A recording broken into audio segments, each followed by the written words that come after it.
Ayyee fakkeenyakaa dhuftanii hordoftoota YouTube kiyyaa kan taatan indikeechaniyyuu nagaa galata waaqayyoos ni haa ta'u maastaa subscribe like share naa godhaa dhugaa na guddisaa akka YouTube haaraa qabaddeetti akkamitti like 16 duwwaa qabaa Oromoo hin jirus like naa godhi.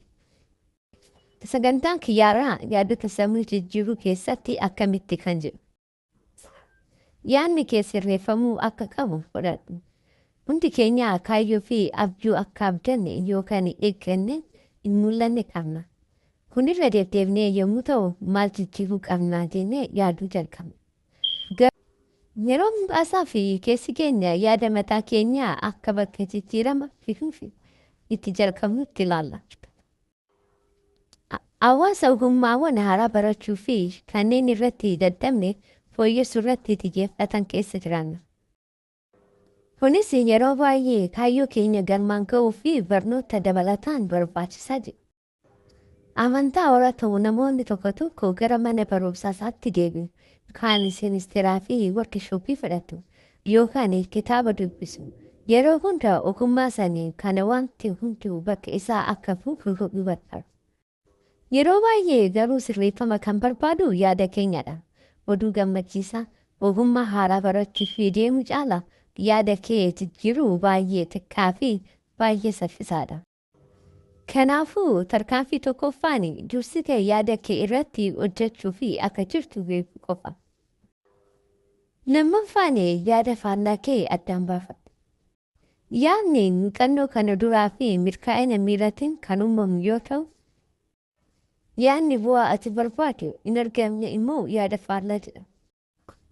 Fakkeenyi kanneen keessaa tokko shakkuu amantii daangessuu fi yaada gadhee biroo kamiyyuu kan raawwin kee karaa waaqeffachiisu. Guyyaatti yaadannoo gara 65,000 ta'an sammuu keenya keessa darbu. Kan malimu namoota baay'ee irratti irra caalaan isaanii negeetiifidha. Yaadonni ofumaanuu negeetiifidha. Yaadonni kun yeroo baay'ee waan uumamaniif garii isaanillee quban qabdanidha. Baay'een keenya beeku. Fakkeenyaaf sagalee xiqqoo filannoo baasee itti gaafatamummaa hin qabne yeroo baay'ata ji'aa keenyaaf yaadatii kennitu. Sagalee san hunda keenya ni beekna. Nama wal arguu barbaadutti dhiyaachuu kee dura akka duratti deebitu si taasisa. Daldala jalqabuu kee dura si'a lama akka yaaddu si taasisa. Hundi keenya yaada gadhee adda addaa waan qabnuuf osoo hin beekne abjuu keenya akka barreessinu amala ta'ee hayyamaa jira. Dhibee xiqqaasuun yeroo hundaa dhangala'ee waan akka ishee wajjin haasa'uu ani hin danda'u ani karoo miti. Boca qaama kollaa ba'eera ani karoodha jedhu yeroo dubbattu yaada gaarii qabaachuun rakkisaadha. Ga'umsa qabuu yaadota gadhee mataa kee keessa jiran balleessuu fi karaan itti jalqabdu xiyyeeffannoo itti kennuu jalqabudha. Sagalee tuffisanii yommuu dhageessu hubadhu. Yeroo baay'ee akka ta'u hubadhu. Yaadonni kee dankeeffamanii gara mata dureewwan osoo muraasatti dhiphachuu akka danda'an hubatta. Kan hubachuun tarkaanfii guddaadha. Sababni isaas waan hin beekne jijjiiruu hin dandeenye. Sadaffaan jijjiirii garagalchi. Yaadota gadhee kee isa olaanaa ergaan dambaafattee booda akkasiin dhorkinee karaa itti dhorkuus barbaachisa. Kanaafuu tooftaan gaariin Philip the Switch jedhamu yoo ta'u, kunis yaada gareerraa gara gaariitti kan ceesisu. Waggootaa fi yeroon daawwitii keessa laalu hundumtuu wanti ani arge mudaa koo qofaa ture. Dhumarratti deebii faallaa kan shaakkarnu argate. Switchii garagalchee daawwitii keessa hin gaane. Ati gaarii fakkaattaa barachuuf yeroo fudhatte dhugaan jiru garuu yaadni gaarii fi yaadni gadhee bakka tokko qabaachuu waan hin dandeenyeef ga'ee inni xiqqootiif beeksise. Buqqisuuf kennaa ture. Tooftaan biraa bu'aa qabeessa ta'ee natti mul'ata. Mana yoo yeroo booda jedhama. Deemnitiin kee yeroo baay'ee akka mul'ataniin erga addaan baafattee booda adeemsa yaada bu'uuraan isaan biraa darbu akka ofii yaaddus dandeessu.